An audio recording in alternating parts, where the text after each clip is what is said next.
Bismillahirrahmanirrahim. Assalamualaikum warahmatullahi wabarakatuh.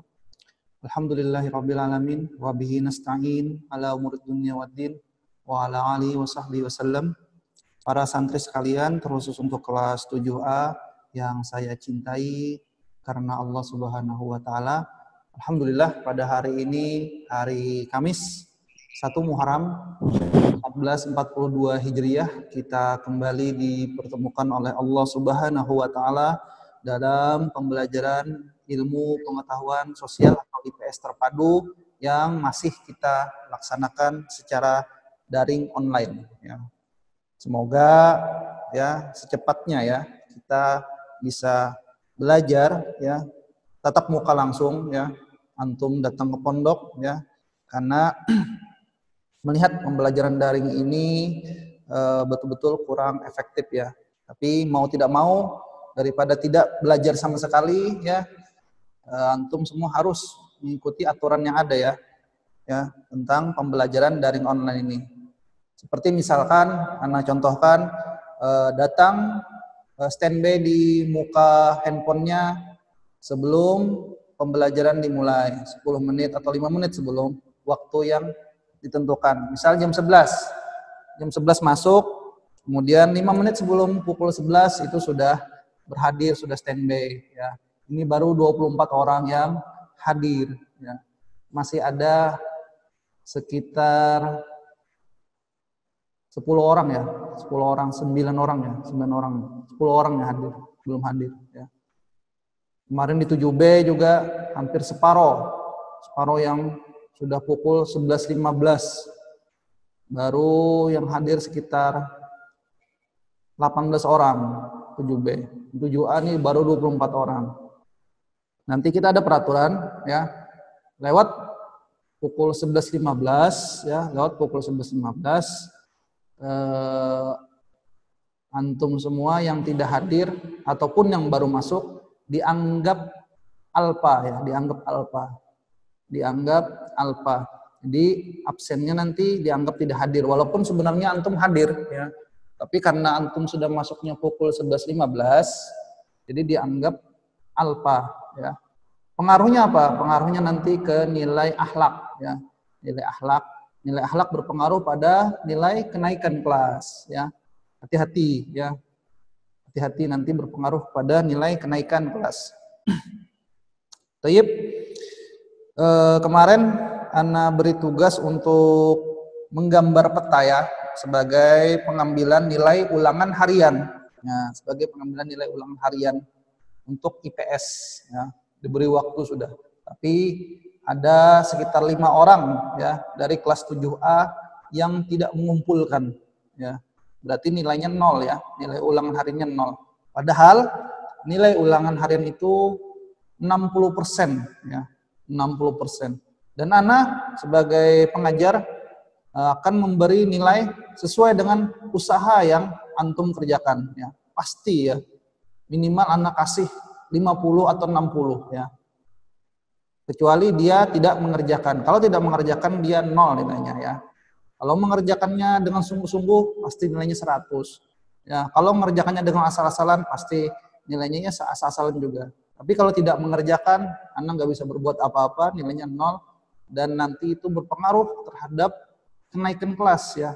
Karena nilainya sudah 0, bagaimana? Pasti merah nanti ya.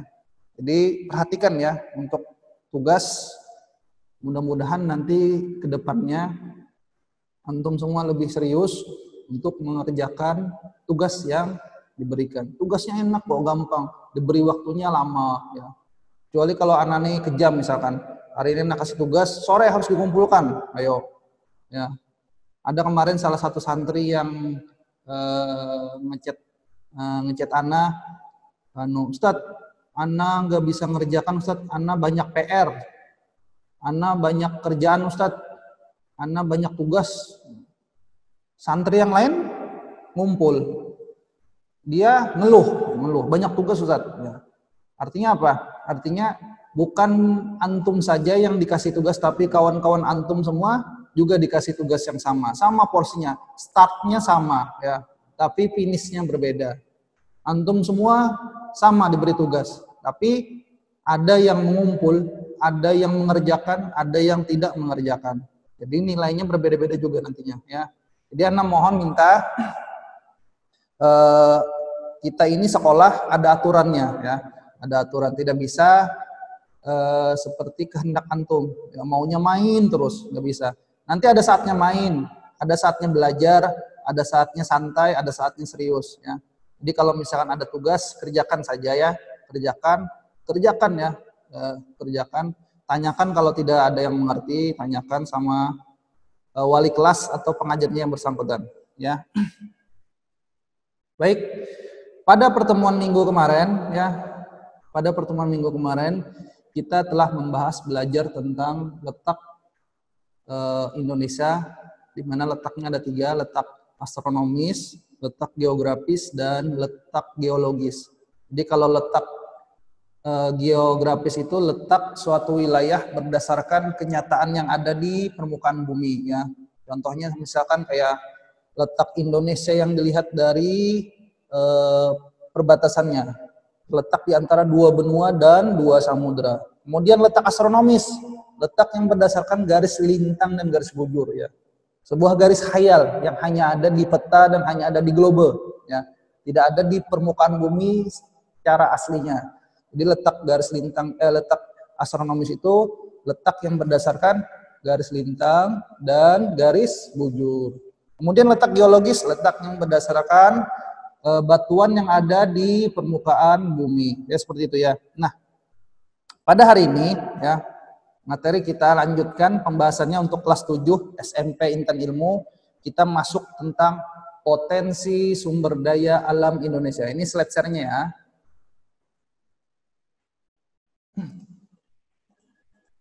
Nah, ini ya. Potensi sumber daya alam Indonesia. Sambil dicatat ya. 7A ya. Sambil dicatat ya. Potensi sumber daya alam Indonesia. Nah, pernah dengar tentang istilah sumber daya alam? Ya. Pernah dengar? Pastilah ya, pasti ya.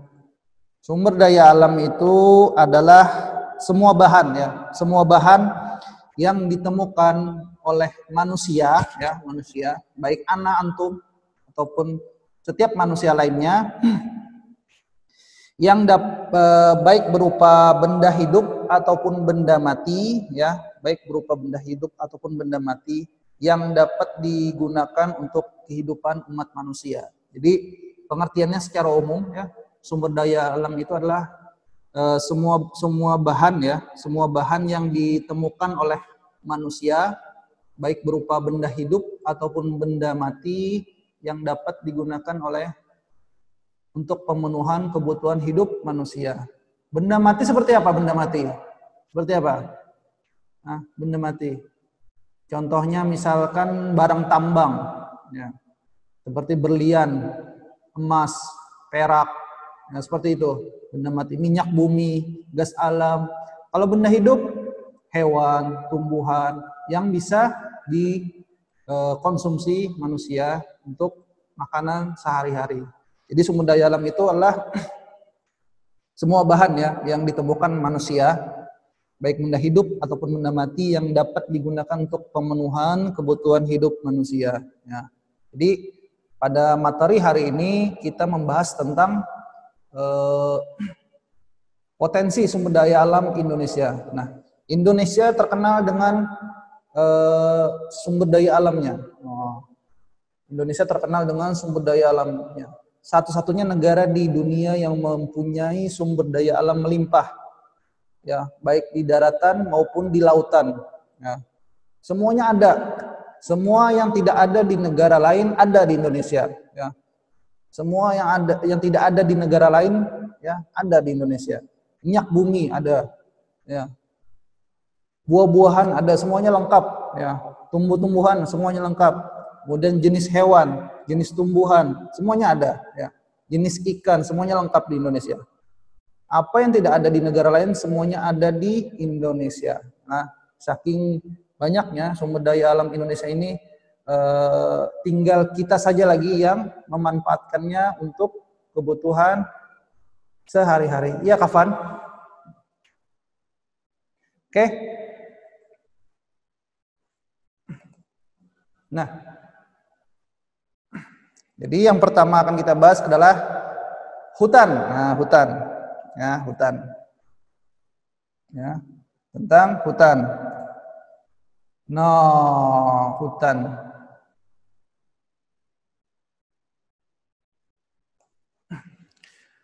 Hutan di Indonesia, ya, Indonesia termasuk negeri yang memiliki hutan tropis terluas, ya, hutan tropis terluas. Ya. Potensinya mencapai 99,6 juta hektar atau 52%. 52% dari luas wilayah Indonesia.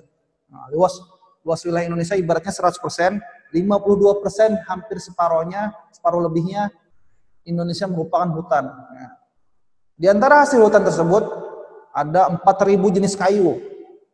Mau bayangkan 4.000? Ayo, bandingkan dengan negara di Timur Tengah, Arab Saudi, ya. Arab Saudi, kemudian Libya, Suriah, Irak, Iran, semuanya, ya. Hutannya sangat sedikit.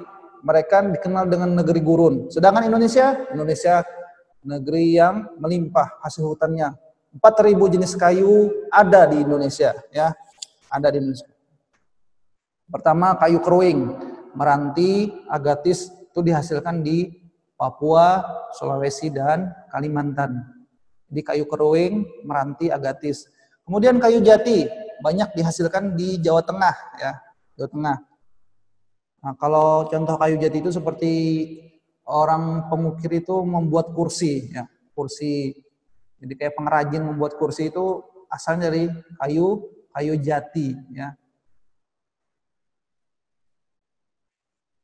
Apa ini? Rotan banyak dihasilkan di Kalimantan, ya. Kalimantan Selatan juga ada rotan, ya. Sumatera Utara dan Sumatera Barat.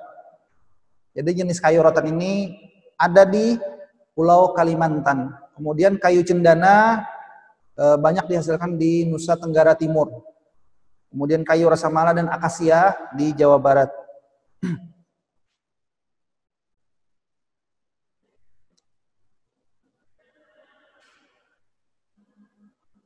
Nah, dari 4.000 jenis kayu tersebut, 267 diantaranya merupakan jenis kayu yang memiliki nilai ekonomi tinggi, ya.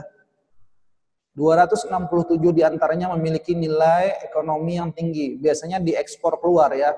Biasanya diekspor keluar, tapi karena sekarang ini tidak bisa menebang hutan sembarangan, maka dibatasi, ya. Kalau dulu zaman Ustadz SD, ya, SD itu banyak di Kalimantan ini pabrik-pabrik kayu, ya, dibikin jadi plywood, dibikin jadi untuk membuat bangunan rumah, banyak, ya, apalagi kayu ulin, ya, kayu ulin, jenis kayu ulin.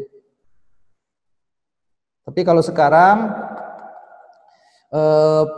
untuk penebangan hutan untuk pembuatan kayu itu dibatasi, makanya sekarang banyak pabrik-pabrik kayu di Kalimantan Selatan ini banyak yang tutup.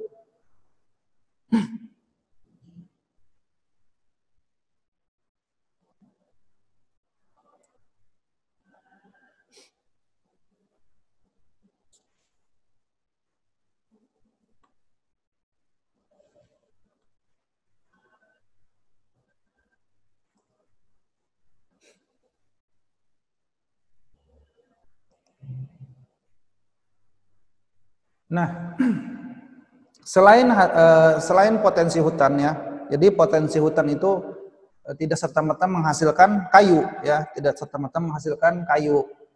Tapi ada juga menghasilkan buah-buahan dan obat-obatan, ya. Obat-obatan misalkan, ya, banyak di Indonesia membuat obat herbal, ya, dari ginseng. Kemudian contohnya ketika kemarin, ya, lagi awal-awal COVID-19 di Indonesia, ya, banyak orang-orang yang menjual rempah-rempah seperti jahe merah, ya. Jahe merah pada saat itu diklaim sebagai obat untuk meningkatkan imun tubuh. Wah, jahe merah itu diburu kemarin, sampai habis di pasar. Jahe merah, kemudian macam-macam. Kemudian ada kunyit, ya, beras kencur dan yang lain-lain. Dibikin jamu, ya, untuk meningkatkan daya tahan tubuh.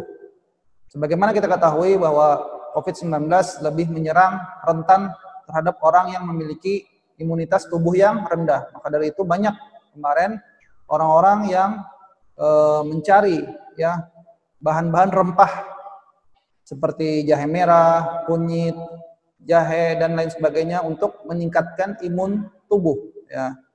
Jadi Indonesia memiliki berbagai macam jenis obat-obatan herbal, ya. Kemudian buah-buahan. Oh, tidak usah ditanya lagi ya kalau di Indonesia ini buah-buahan, ya. Indonesia memiliki berbagai macam buah-buahan. Nah, buah-buahan. Apa saja buah-buahannya? Semangka, mangga, durian, pisang. Pisang saja Indonesia memiliki berbagai jenis macam pisang, ya.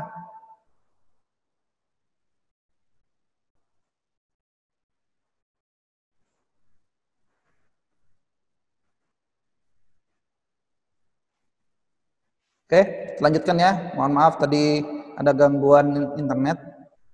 Jadi tadi Ana jelaskan bahwa selain potensi hutan ini yang menghasilkan jenis kayu yang melimpah di Indonesia, ya, kemudian obat-obatan, juga menghasilkan buah-buahan, ya. Seperti yang kita ketahui, Indonesia memiliki beragam jenis buah-buahan, ya. Contohnya misalkan buah durian, pisang. Pisang saja Indonesia memiliki lebih dari berbagai macam jenis pisang, ya, jenis pisang. Kemudian durian, durian juga memiliki durian juga Indonesia juga memiliki berbagai macam jenis durian, mangga juga, ya. Seperti yang kemarin di Banjarmasin contohnya misalkan, ya. Kemarin di Banjarmasin terkhusus untuk daerah Batola kemarin itu lagi musim jeruk, jeruk, jeruk limau kata orang Banjar itu limau, jeruk. Tuh sampai kemarin 3 kilo 10.000. 3 kilo 10.000. Bayangkan itu. Beli 20.000 dapat 6 kilo. Ayo. 2 plastik besar. Beli 100.000 30 kilo antum. Ayo. Bisa bikin stand apa nih? Bisa bikin stand jeruk peras sampai. Jadi yang jualan itu sampai pakai mobil pick up jeruknya, saking banyaknya, ya, kemarin. Kemudian juga jenis pisang. Indonesia memiliki berbagai macam jenis-jenis pisang. Kalau di Timur Tengah, ya, di Timur Tengah, negara-negara Timur Tengah, biasanya pisang merupakan buah yang langka, ya, buah yang langka, hanya disuguhkan untuk para tamu-tamu kehormatan. Jadi pisang di sana merupakan buah yang langka, ya, buah yang langka. Karena di sana nggak mungkin orang nanam pisang, daerahnya panas, gurun, ya. Hanya ada di Indonesia. Jadi pisang di sana diimpor, ya, negara Timur Tengah, misalkan negara-negara Arab mengimpor pisang, ya. Dan pisang hanya disuguhkan untuk tamu-tamu kehormatan. Sedangkan di sini pisang, oh banyak, ada dibikin pisang goreng, ya, dibikin keripik pisang dan sebagainya.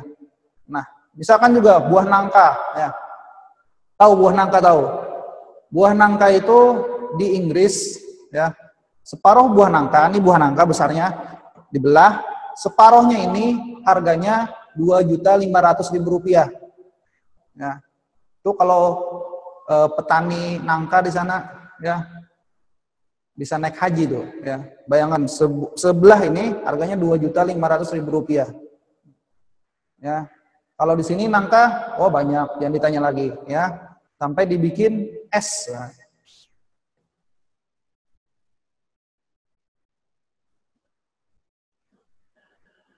Bangun nggak sih?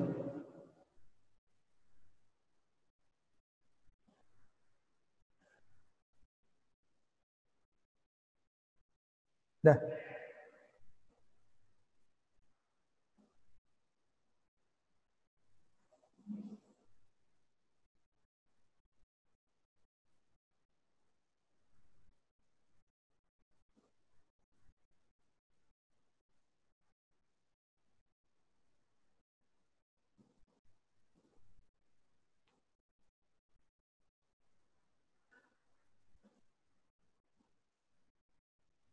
Nah, ya. Contohnya tadi seperti nangka ya, buah nangka. Buah nangka itu di Inggris itu sebelahnya itu ini buah nangka dibelah, sebelahnya ini harganya 2.500.000 rupiah. Ya. Itu buah nangka. Ya, kalau di sini kita banyak ya buah nangka, berbagai macam jenis buah nangka ada di Indonesia. Sudah ya, ini ya. Nah ini adalah peta persebaran hasil bumi di Indonesia. Kemarin kita sudah belajar tentang peta kan. Jadi ini peta itu ada berbagai macam-macam ya. Ada yang menggambarkan peta umum, ada yang menggambarkan untuk peta hasil tambang, ada untuk menggambarkan peta gempa ya.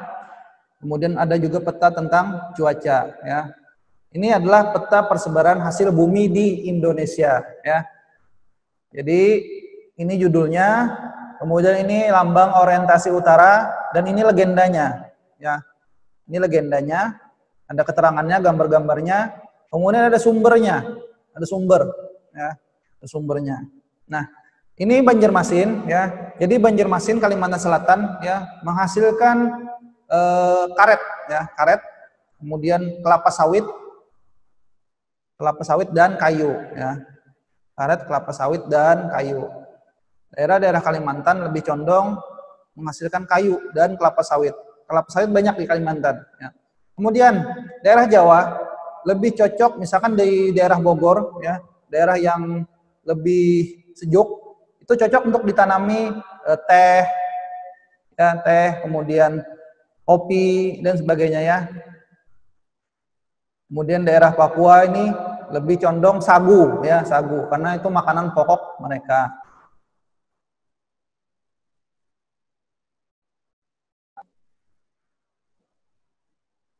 Oke ya, paham ya? Sudah setengah 12. Nah, Indonesia dikenal dengan istilah Zamrud Khatulistiwa. Pernah dengar? Indonesia dikenal dengan istilah Zamrud Khatulistiwa. Apa itu Zamrud Khatulistiwa? Zamrud Khatulistiwa merupakan sebutan untuk Indonesia yang memiliki hutan lebat. Jadi Zamrud Khatulistiwa itu memiliki sebutan untuk Indonesia yang memiliki hutan yang lebat. Jadi hutan lebat tersebut jika diamati dari angkasa terlihat hijau seperti batu zamrud. Jadi batu zamrud itu warnanya hijau ya, hijau mengkilat. Ya. Jadi kalau dilihat dari angkasa Indonesia itu terlihat seperti hijau, ya, hijau seperti batu zamrud. Jadi nanti kalau ada soal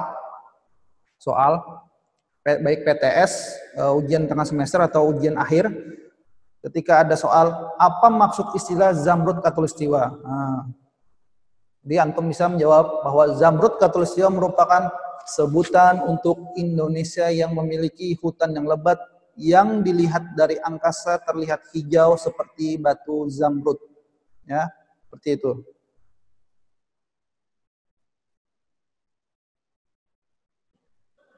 Ambil dicatat ya.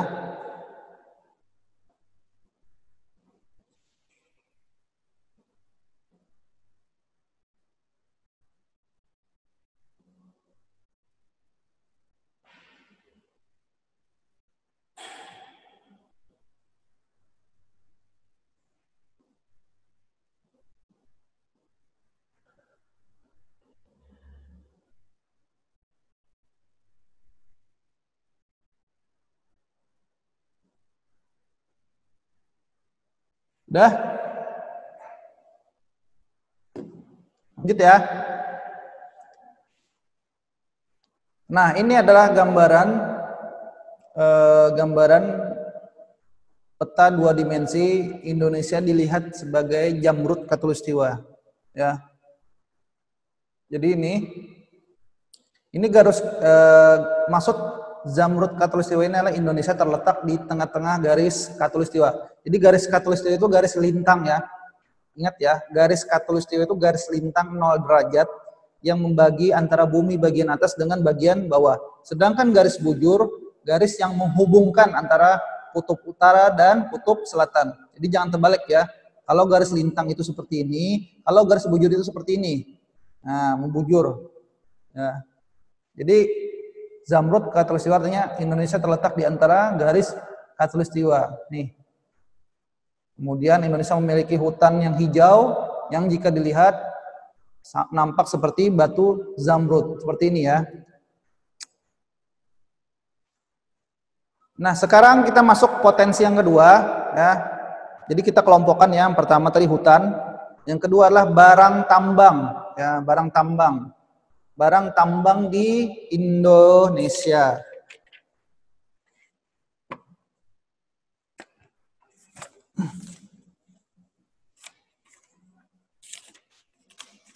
Barang tambang di Indonesia ya.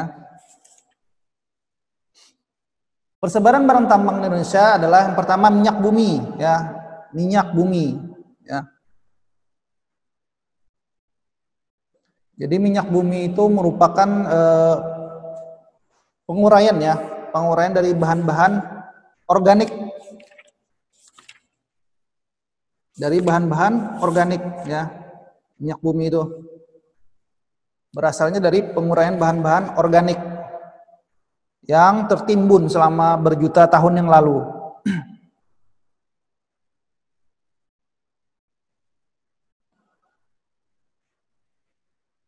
Minyak bumi itu kemudian disuling ya, ya. Prosesnya itu memakan waktu yang lama. Jadi minyak bumi itu bukan ada karena sebentar ya, tidak, tapi minyak bumi itu tertimbun selama berjuta-juta tahun yang lalu dari penguraian bahan-bahan organik ya, sel-sel jaringan hewan ataupun tumbuhan laut. Biasanya terletak di dasar-dasar laut. Karena itu banyak kilang-kilang minyak kita, kilang-kilang pengoboran yang berada di laut lepas ya. Kilang-kilang Pertamina biasanya ada di laut lepas. Mereka melakukan pengoboran minyak bumi ya. Mereka melakukan pengeboran minyak bumi. Nanti mungkin di pelajaran IPA nanti akan ada pelajaran lebih spesifiknya tentang minyak bumi dan gas alam ya. Kandungannya apa saja seperti itu ya. Tapi kalau dalam IPS umum saja ya pengenalannya bahwa minyak bumi itu terbentuk dari penguraian bahan-bahan organik baik itu sel jaringan hewan ataupun tumbuhan laut. Jadi prosesnya itu dilakukan pengoboran ya, pengoboran sampai ke dasar laut. Kemudian setelah dilakukan pengoboran, minyak kemudian disedot dengan sebuah pipa ya, sebuah pipa. Tapi tidak bisa langsung digunakan. Harus disuling dulu ya. Harus disuling ya, diproses. Nah, ketika melakukan pemrosesan tersebut ya, dari minyak bumi tersebut ada yang diproses untuk dijadikan bensin ya. Kemudian ada lagi untuk pertalite ya, ada lagi untuk pertamax, ada lagi untuk solar, ada lagi untuk minyak goreng ya, ada lagi minyak tanah ya. Seperti itu ya. Tergantung kandungan nilai oktannya ya. Lebih tinggi lebih bagus ya. Seperti Pertamax yang memiliki nilai oktan lebih tinggi dibandingkan bensin. Kemudian gas bumi ya. Gas bumi itu terdiri dari dua ya, gas bumi. Jadi gas bumi itu atau gas alam ya, terdiri dari dua. Itu ada yang LNG ya, LNG dan LPG. Kalau LNG itu adalah gas alam cair ya, yang terbentuk secara alami. Kalau LNG itu terbentuknya secara alami ya. Kalau LPG itu dibuat. Bedanya seperti itu. LNG itu seperti gas metan ya, gas metan. Kemudian kalaunya LPG itu dibuat untuk bahan bakar. Seperti tabung LPG yang ada di rumah-rumah antum semua. Ya, itu gas LPG namanya ya. Kalau gas LNG lain lagi. Itu minyak bumi dan gas bumi berada di Sumatera, Jawa, Kalimantan, dan Papua. Ya. Kalau Kalimantan itu ada di Kota Baru juga ada, kemudian di Pulau Tarakan, Samarinda juga ada, di Papua juga ada ya, Sumatera juga ada. Kemudian batu bara, ya. Batu bara ini sama seperti minyak bumi prosesnya, ya. Namun batu bara di terpendamnya biasanya di daratan, ya. Tapi kalau minyak bumi tadi di dasar laut. Tapi kalau batu bara itu berasal dari tumbuhan yang mengeras, ya, dan terpendam di dalam bumi selama berjuta-juta tahun yang lalu, ya. Terbentuk akibat adanya lapisan tanah dan magma Gunung Merapi, ya, magma Gunung Merapi. Karena itu Indonesia memiliki batu bara yang melimpah, disebabkan juga karena adanya banyak memiliki Gunung Merapi, ya. Jadi prosesnya itu lama, ya, berjuta-juta tahun yang lalu. Batu bara. Kemudian bauksit. Apa itu bauksit? Tahu? Bauksit itu aluminium, ya. Biji aluminium. Jadi aluminium itu yang seperti sendok, ya. Sendok, garpu, pisau, ya. Itu namanya bauksit, ya. Aluminium, biji aluminium. Jadi bauksit itu tersebar di Riau dan Kalimantan Barat. Kemudian pasir. Pasir ada di Jawa Tengah, Sumatera, Lombok, Jogja, Lampung, Sulawesi Selatan, dan Kalimantan Selatan. Pernah lihat kalau lewat jembatan Barito ada tongkang, kapal tongkang membawa pasir? Bagi antum semua yang pernah lewat di jembatan Barito, kapal tongkang yang lewat di jembatan Barito ada membawa pasir, batu bara. Nah, itu salah satu barang tambang di Indonesia. Pasir digunakan untuk, ya, untuk pembangunan misalnya, untuk membangun rumah, gedung, ya. Emas. Emas ada di Jawa Barat, Papua, Kalbar, Aceh, Sulut, Riau, Bengkulu. Jadi emas ini, ya, emas merupakan salah satu barang tambang yang paling bernilai saat ini di dunia, ya. Ya. Emas merupakan salah satu barang tambang yang paling bernilai, ya, saat ini di dunia. Emas terbesar di dunia terletak di Papua, ya, yang dikelola oleh PT Freeport.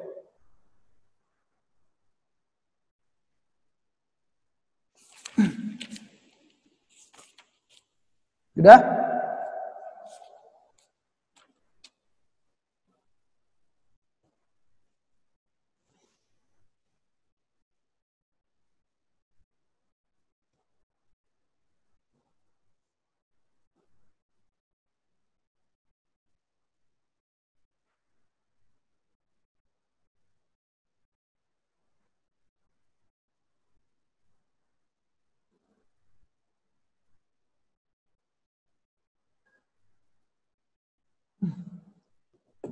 Udah, ya?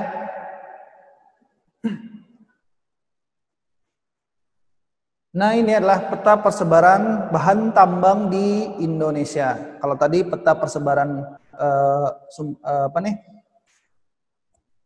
peta hasil bumi, ini adalah bahan tambang. Ini legendanya, ya. Ini orientasi utara skalanya. Ini judulnya. Nah, ini adalah lambang-lambang bahan tambang, ya. Seperti di ini di Martapura, lihat lambangnya intan. Nah, intan. Kemudian emas dilambangkan dengan seperti ini, ya, emas dan perak, ya.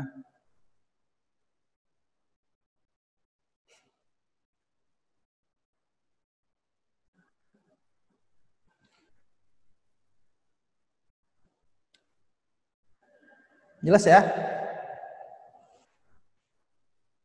Jelas, ya? Nah, ini adalah, ada yang tahu ini apa? Hah? Ada yang tahu? Apa? Tempat tambang, Ustadz. Tambang di mana?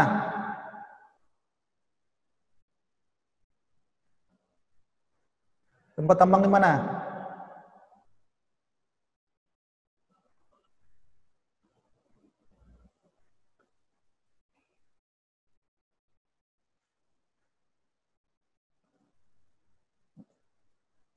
Ya, di Papua. Apa nama tempatnya apa? Freeport. Ini adalah sebuah gunung ya, gunung. Gunungnya gunung apa, ada yang tahu? Ya. Ini adalah sebuah gunung. Gunungnya gunung apa, ada yang tahu?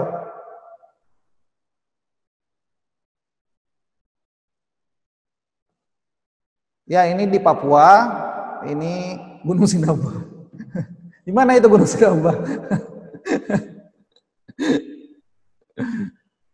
Jaya Wijaya, bukan ya? Gunung Emas ya. Ya Gunung Emas memang Gunung Emas, tapi gunungnya gunung apa?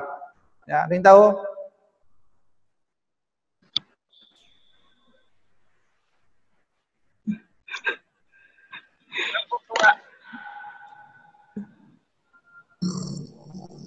Apa yuk? Aduh. Oke, baik ya.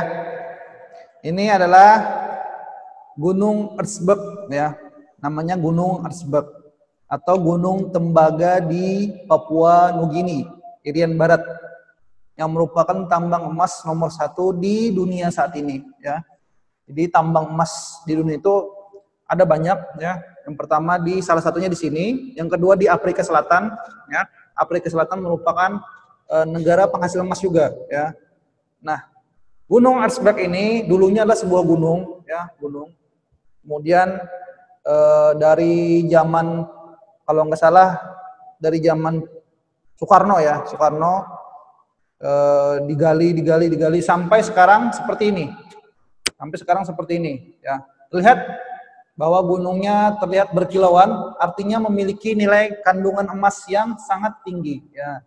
Saat ini Gunung Erzberg ini, tambang ini dikelola oleh PT Freeport ya. PT Freeport. Ya.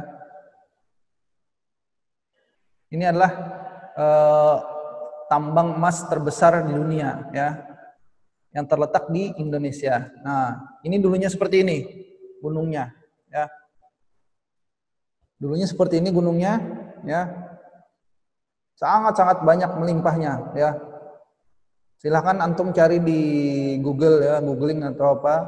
Di situ banyak ketika pekerja ya, para pekerja Freeport itu masuk dalam sebuah gua, guanya itu bersilaukan warna kekuning-kuningan, emas ya, emas. Ya, emas. Jadi emas ini merupakan salah satu nilai jual yang sangat tinggi ya. Banyak negara yang saat ini sedang mempersiapkan emas ya, emas untuk menyimpan emas ya, emas untuk nanti transaksi jual beli nanti mungkin beberapa dekade mendatang yang asalnya dengan nilai tukar uang mungkin akan diganti dengan emas ya, emas, karena emas lebih bersifat dinamis ya, lebih bersifat stabil dibandingkan dengan uang ya, uang yang kadang memiliki nilai tukarnya jatuh atau naik. Tapi kalau emas ya lebih stabil ya, emas lebih stabil. Ini adalah salah satu gunung ya, gunung. Dulunya adalah sebuah gunung seperti ini gunungnya.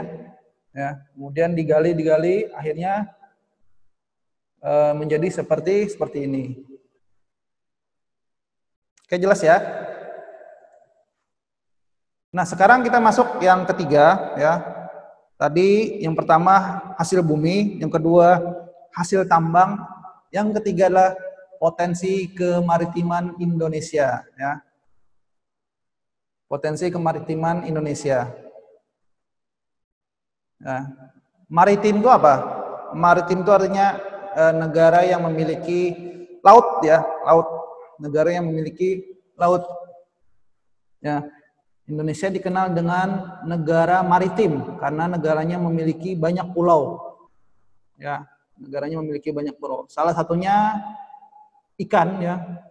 Ikan di Indonesia memiliki berbagai macam jenis ya.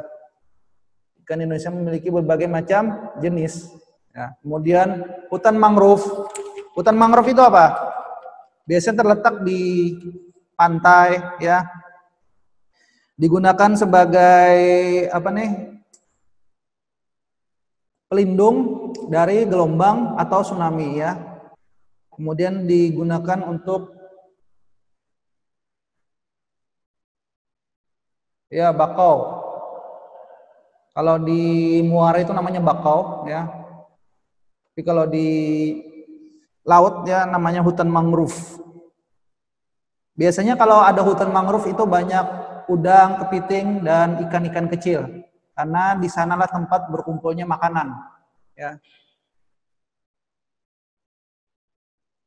Kemudian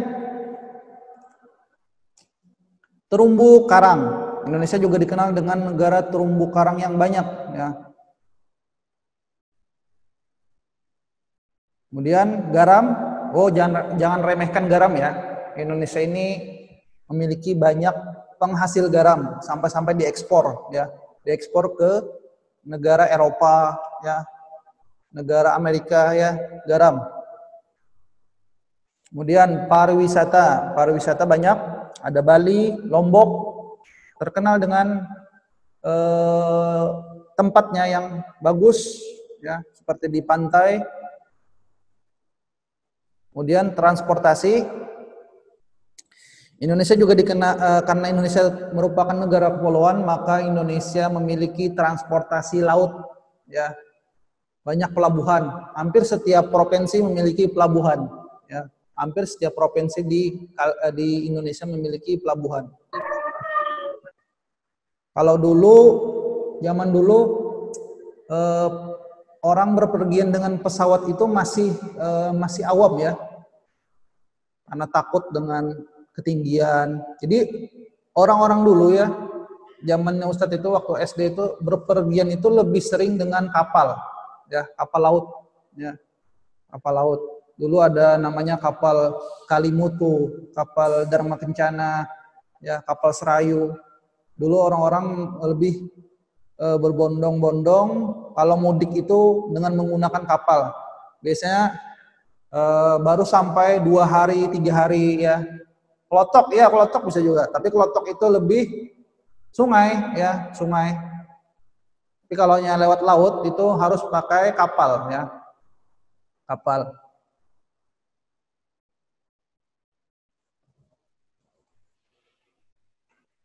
Kemudian rumput laut.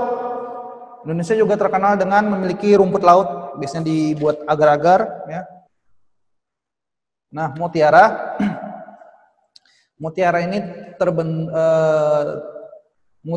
ini terbentuk dari apa nih? Kerang ya, kerang. Biasanya mutiara ini mahal harganya ya. Mutiara ini mahal harganya. Langka ya, barang langka. Terletak di perairan Pulau Bali, NTB, NTT, Sulawesi Utara, Selatan, Maluku, Maluku Utara, dan Papua. Kalau daerah timur, kayak daerah Maluku, Sulawesi, itu terkenal dengan mutiaranya yang besar ya. Mutiaranya yang besar. Udah?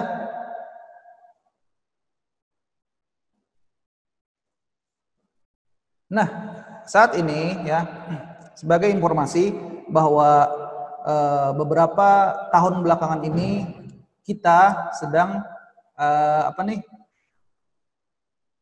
konflik di Laut Natuna ya, konflik di Laut Natuna. Sebagai informasi bahwa apa sih konflik Laut Natuna? Nah, biar antum mengerti ya bahwa konflik Laut Natuna ini adalah konflik antara negara Cina dengan Indonesia. Nah, jadi konfliknya itu secara umumnya, secara gambarnya seperti ini ya. Ya. Batas wilayah negara kita berdasarkan ZEE, zona ekonomi eksklusif ya. Ini seperti ini ya. Ini batas negara kita. Ya. Ini Laut Cina Selatan nih, ini Laut Cina Selatan. Ya. Nah, Cina mengklaim bahwa sebagian Laut Natuna di sini ya dinamakan Laut Natuna karena ini terletak di Kepulauan Natuna. Ya, terletak. Cina mengklaim sebagian laut di sini merupakan wilayah negara Cina. Nah, seperti ini. Padahal dalam aturannya selama ini Indonesia di sini masuk wilayah ZEE Indonesia. Nah, seperti ini. Jadi yang dipersengketakan itu seperti ini. Ya. Ya, daerah ini. Daerah ini. Nah, saat ini kita tahu bahwa negara Cina merupakan negara yang sedang membangun sebuah persaingan, baik itu dalam ekonomi, militer, ya, pengaruh, ya, yang mampu menyaingi Amerika, ya. Seperti yang kita tahu bahwa Amerika selama 80 tahun terakhir ini menjadi negara adidaya. Setelah Uni Soviet runtuh, Amerika menjadi satu-satunya negara adidaya yang berkuasa di dunia, ya. Kemudian beberapa tahun belakangan ini Cina hadir sebagai negara yang mampu menantang pengaruh Amerika tersebut. Nah, jadi baik dalam segi ekonomi, segi militer, ya, Cina menjadi negara yang kuat, ya, menjadi negara yang kuat. Nah, kemudian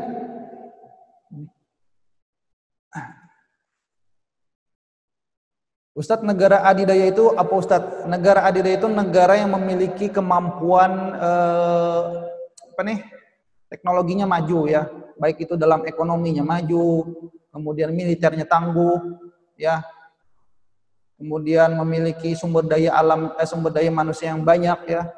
Pokoknya negara itu ditakuti oleh negara-negara lain, ya, baik karena pengaruhnya yang kuat, ya. Seperti misalkan dalam suatu kelas itu ada santri yang memiliki badan besar, ya, badan besar, dia orangnya pintar, kemudian badannya besar, kemudian bisa segala macam olahraga, ya. Kemudian santri-santri yang kecil merasa takut dengan dia, ya. Seperti itu gambarannya, ya. Negara adidaya seperti itu, ya, seperti itu. Jadi Cina beberapa tahun belakangan ini menjadi negara yang mampu menyaingi pengaruh oleh Amerika. Nah, konflik inilah yang menjadi peta konflik Laut Natuna. Seperti ini, ya, gambarannya, ya. Nah, kenapa Cina mempermasalahkan batas laut wilayah ini? Nah, ini, ya. Nah, kenapa kapal Cina incar Natuna? Jadi, potensi perikanan di perairan Natuna, ini Natuna, ya, ini, ya, ini Pulau Natuna, ya. Jadi di sana itu Laut Natuna itu memiliki berbagai macam ikan yang melimpah. Nah, bayangkan di sana banyak sekali ikan. Jadi Laut Natuna itu menyumbang 21%, ya, 21% hasil tangkapan ikan di seluruh Indonesia. Jadi Laut Natuna itu merupakan laut yang memiliki ikan yang melimpah, ya. Berbagai macam ikan di sana ada, bahkan cumi, udang, lobster, ya. Banyak di sana, lobster. Lobster itu kalau dijual di restoran itu memiliki nilai jual yang tinggi. Nggak ada orang jualan lobster di warung lalapan, ya. Adanya di restoran, ya, di restoran yang bintang 5 misalkan, ya. Nggak ada di warung lalapan jual lobster, ya. Ikan juga, ikan memiliki banyak kekayaannya banyak di sana di Laut Natuna. Nah, karena itulah Cina mengklaim bahwa separuh Laut Natuna itu merupakan negara dia. Tapi berdasarkan aturan ZEE bahwa wilayah Indonesia itu merupakan wilayah Indonesia. Oke, jelas, ya? Nah, sekarang, ya, berhubung waktunya mau habis, ini ada tugas, nah, sedikit saja, ya. Oh, Ustadz, tugas lagi, jangan, ya. Tugasnya sedikit saja. Nomor 1, kalian tadi telah mempelajari tentang kekayaan sumber daya alam di Indonesia. Carilah informasi tentang sumber daya alam yang ada di daerah kalian masing-masing. Minimal 5 jenis sumber daya alam. Ini ada kotaknya, ya. Ini Anda buatkan 3, tambah 2 lagi, ya. Dibikin tabel seperti ini. Carilah informasi tentang sumber daya alam yang ada di daerah kalian masing-masing, ya. Contohnya misalkan Muhammad Naufal, ya, berasalnya dari Palangkaraya. Berasal dari Palangkaraya. Daerah Palangkaraya sumber daya alamnya apa saja? Misalkan padi. Padi lokasi sebarannya di mana? Di Palangka, Ustadz. Padi dimanfaatkan untuk apa? Nah, jadi beras. Kemudian minyak bumi, Ustadz. Minyak bumi. Lokasi sebaran di Palangka daerah mana? Kalteng itu di mana? Ya, misalkan di Sampit, Ustadz. Ya, seperti itu ya. Berarti pisang dari Tabalong. Ya, seperti itu. Ya. Pemanfaatannya pisang untuk apa? Untuk keripik, Ustadz? Ya, bisa seperti itu ya. Jadi misalkan Muhammad Ahnaf, ya, Muhammad Ahnaf dari Sumatera misalkan. Apa nih? Sumber daya alam di Sumatera. Ya, empek-empek, Ustadz. Wah, empek-empek di mana? Palembang, Ustadz.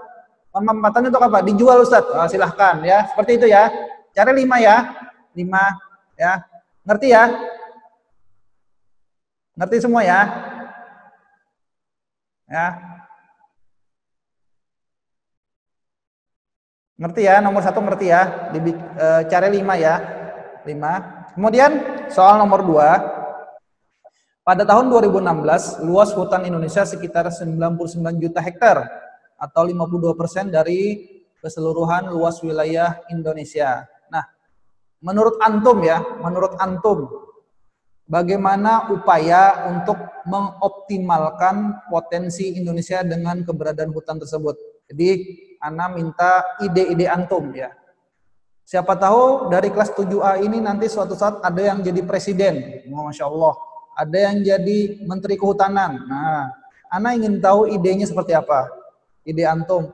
Bagaimana upaya untuk mengoptimalkan potensi Indonesia dengan keberadaan hutan tersebut. Misalkan Ana kasih contoh. Ustadz, Ana ingin hutannya nanti kelak dijadikan hutan lindung. Wah, terserah. Jelaskan ya. Bagaimana prosesnya ya, seperti itu ya. Gampang kan? Ya. Gampang kan? Terserah aja antum jawabnya nomor 2 ini, terserah ya. Tapi terserahnya dalam yang masuk akal ya. Jangan nanti hutannya dibikin untuk apa mungkin ya. Jangan yang aneh-aneh. Ana ingin lihat ide antum ya. Ide antum ya. Di sini antum tuangkan segala pikiran antum tentang cara mengoptimalkan hutan ya di Indonesia ya. Bagaimana? Ya. Mungkin dibuat apa nih, hutan lindung atau mungkin dibuat taman bermain, silahkan ya. Tapi jelaskan ya, jelaskan. Ana ingin tahu idenya. Siapa tahu nanti dari kelas 7A SMP Intan Ilmu ini ada yang jadi presiden kelak ya. Insyaallah, Ana doakan ya. Baik ya, dikumpulnya kapan? Dikumpulnya sebelum Kamis depan ya. 1 minggu waktunya. 1 minggu ya, dikumpulnya sebelum Kamis depan. Dikirim ke email Ustadz ya. Sudah tahu kan? Dikasih nama ya. Subjeknya dikasih nama dan kelas. Nanti Ana bingung kayak kemarin tuh ya.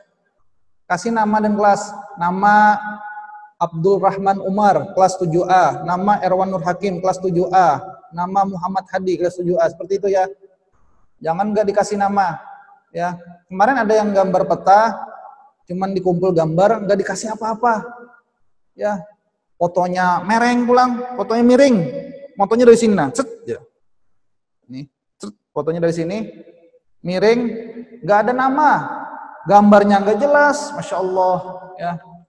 Gambarnya nggak jelas, nggak ada namanya, nggak ada kelasnya. Emailnya pakai email orang tua pula. Bukan, pakai email apa namanya? Aneh pokoknya emailnya. Ya. Bingung kemarin ya. Jadi dikasih nama, dikasih kelas ya. Kasih nama, dikasih kelas ya. Dikirim ke sama tanggal kah? Bisa, sama tanggal juga ya. Batas terakhirnya hari Rabu. Ya, Rabu depan ya. Rabu depan. Ya, karena Kamis kan sudah masuk lagi ya. Jadi tadi nomor 1 tadi ya. Tugasnya adalah cari informasi tentang sumber daya alam yang ada di daerah kalian masing-masing ya. Contoh misalkan apa lagi nih? Nah, Aska dari daerah Jakarta misalkan ya. Cari. Atau Muhammad Soleh dari Kota Baru. Wah, Muhammad Soleh dari Kota Baru. Ya, Kota Baru biasanya apa? Ya, ikan Ustadz, ikan. Nah, ikan asin Ustadz. Wah, ikan asin ya. Ikan asin daerah mana? Ya. Pulau Lontar Ustadz. Ya, silahkan. Dimanfaatkan untuk apa ikan asin? Seperti itu ya. Ya. Seperti itu. Oke ya, jelas ya. Nanti bahannya anak kasih ke wali kelas 7A ya. Silahkan dicatat ulang di catatan masing-masing ya. Baik, mungkin hari ini saja yang Ana sampaikan ya. Semoga bermanfaat ya. Ana akhiri dengan doa kafaratul majelis. Subhanakallahumma wa bihamdik, asyhadu an la ilaha illa anta, astaghfiruka wa atubu ilaik. Wassalamualaikum warahmatullahi wabarakatuh.